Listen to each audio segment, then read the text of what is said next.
Hello, folks. Welcome to Kudlow. I'm Larry Kudlow.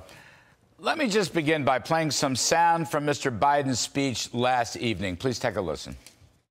Recent polls have shown that overwhelming majority of Americans believe our democracy is at risk, that our democracy is under threat.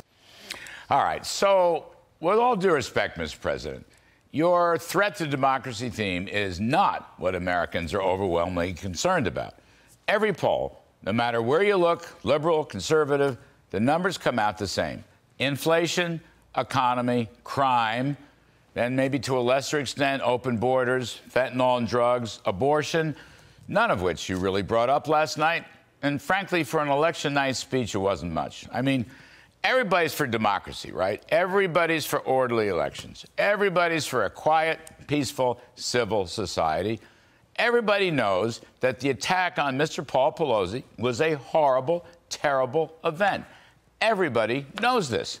And by the way, everybody wishes him well in recovery. And I'd love to end the conversation right there. But you're politicizing it like you always do, and you're trying to use it as a political weapon against Republicans, and that's nonsense.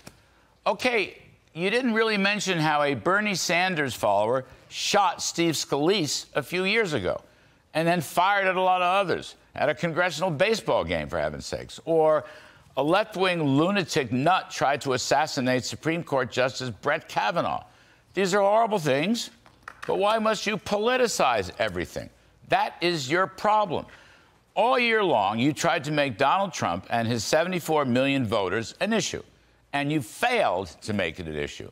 You keep talking about election deniers, okay? Yeah, common sense says there's no reason why honest people can't ask questions about some of these election-related issues.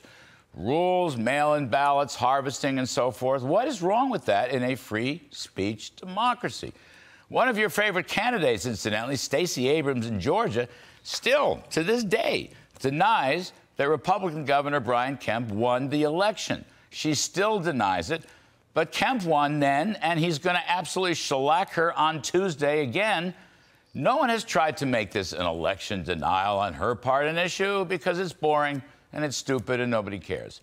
You're desperately trying to make a mountain out of a minuscule molehill on this, and that is your problem. The real issues you did mention last night, economy, inflation, gas prices, crime, they're the problems America actually faces. That's the reality. And after 2 years, your policies have utterly failed. You've waged war against fossil fuels, which has caused lower production and higher prices. In fact, gas prices right now in key election states are once again rising in Pennsylvania and Wisconsin and Ohio and New Hampshire. You raided the Strategic Petroleum Reserve, thereby damaging our national security. You handed energy power over to the Saudis, who then gave you the back of their hand and cut back on oil production, which cancels out your wasteful SPRO sales. Then you keep telling people you inherited a terrible recession, which is a bold-faced lie. Growth was 6.5% when you were elected. Inflation was nil. Then you used that phony argument to put through a $2 trillion spending package, which launched the inflation. And then you kept on supporting more spending packages, and the inflation rate kept rising. Aided and abetted by a weak Fed chairman who printed a ton of new money, inflation remains public enemy number one. This past year, you keep backing big spending packages. Now you're adding to Medicaid spending, which, by the way, without any congressional approval. Over 2 years, you've given us $5 trillion of new debt, which is going to come back to haunt everybody down the road. And on top of all that, working folks keep plugging away to do their jobs, but their wage gains are destroyed by your inflation. Wages have dropped 18 consecutive months measured on a year-on-year basis. That is why your party have lost the votes of blue collars and hard hats and others who used to line up with Democrats. They've jumped ship to Republicans. You've tried to use abortion as a wedge issue. You insulted the Supreme Court decision on Roe v. Wade, but you have lost suburban moms anyway because grocery prices have gone up 17% in your first 2 years. For the same reason you're losing Hispanics, Asians, African Americans. You hate business. You impugn the patriotism of our energy companies. You don't understand why excess profits tax on oil would make everything worse. And you don't understand why that would raise the cost of hundreds of everyday goods and services that are going up rapidly. Because of your policies, you never mention crime because your party wants to defund the police. You never mention fentanyl or drugs because of your open border policy. You're afraid to talk about education because you've labeled parents domestic terrorists. And yet, you have the gall to talk about the threats to democracy. Your agencies are obsessed with something called misinformation and repeatedly work with social media to stop free speech. And for all these reasons and more, your party is about to take a drubbing.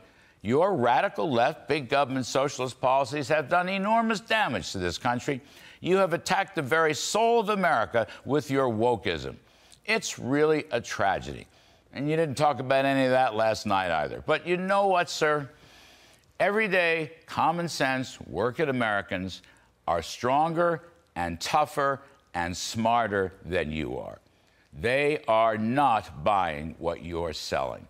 This is a great country, and not even your woke socialist policies will ever bring it down. And that is why the cavalry is coming on Tuesday.